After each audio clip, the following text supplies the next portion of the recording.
Welcome to What the Flick, everybody. Ben, Christy, Alonso, and Matt. Obviously, the news yesterday about the death of James Gandolfini, a very big story in this town and for everybody who loves movies and loves quality television. I think that he played the most important television character, certainly of his era, and I think you can make an argument that it was the most important television character ever. It's an argument anyway, but definitely of this new era of television, an era that is still continuing, thanks in large part to The Sopranos and the way James Gandolfini played Tony Soprano. We're in a second golden age of television right now, and in large part because of the work he did. And you know, one of the great things about him is he was so humble all along. He always talked about he had a great supporting cast. He always talked about the writing, but really that show doesn't work without someone like him selling that character. Yeah, Bryan Cranston tweeted today, I want to say, that I will miss you, but I also owe you, because without Tony Soprano, there is no Walter White. Yeah, and I think you can point to, I'd say probably Sopranos and 6 Feet Under as probably being sort of like the beginning of the wave of stuff that we're seeing now. Yeah, it wouldn't have carried through the way that it has without the Sopranos really kind of being a beacon for it. And yeah, absolutely, he's so essential for making us tune in every week, because that's a character that could have gone too sentimental or too hard or too loathsome, and the way that he was able to juggle all that stuff and make him so magnetic even while he was so thoroughly repellent. I mean, it was genius. I'm going to quote my own tweet. What an ass. Again? But most influential television character of his era without The Sopranos, no Game of Thrones, no The Wire, no The Shield, no Damages, no Breaking Bad, no Mad Men, no Justified, which I left out. These just great, and I'm sure I left some out, just great show after great show that sort of The Sopranos paved the way for.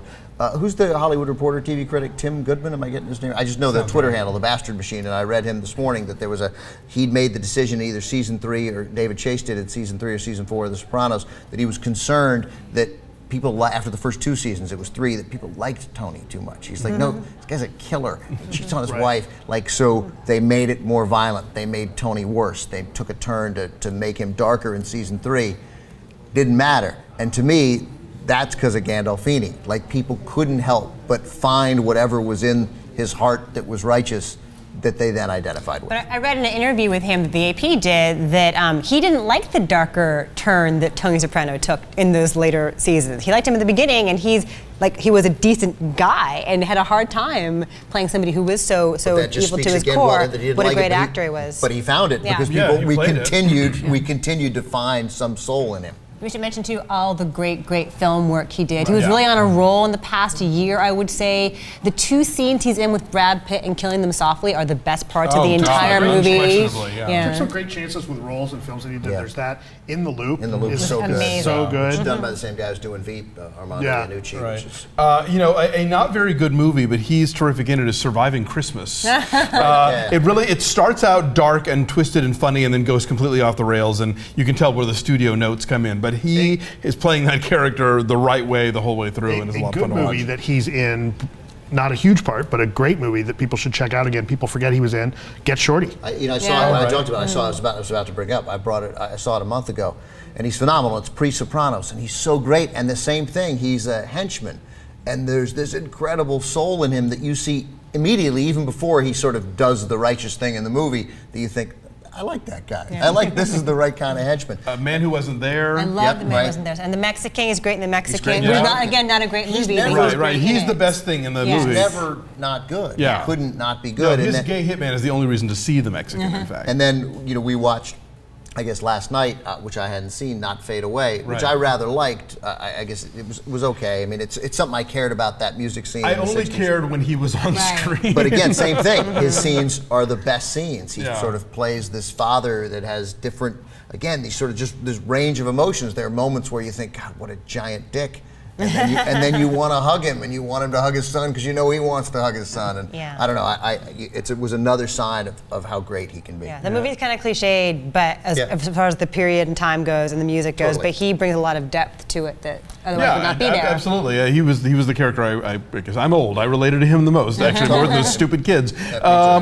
And we have a couple more performances to look forward to from him. He is the lead in the next Nicole Holofcener movie, which I'm very excited about because I'm a big fan of hers as a director.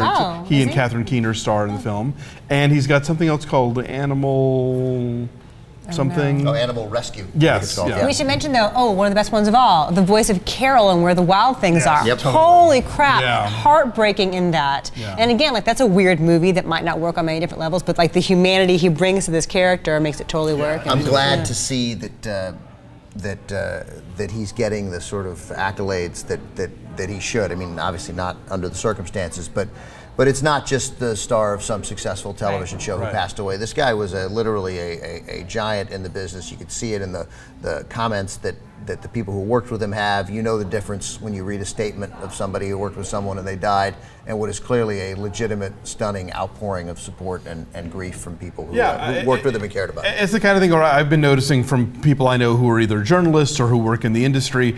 Anybody who had an encounter with him has a great story and talks about what a great guy he was, you know, and that's not a real common thing among his profession, I think. It's just, if you care about television, if you care about movies, things got better when James Gandolfini became a star, and so it was really sad to read yesterday.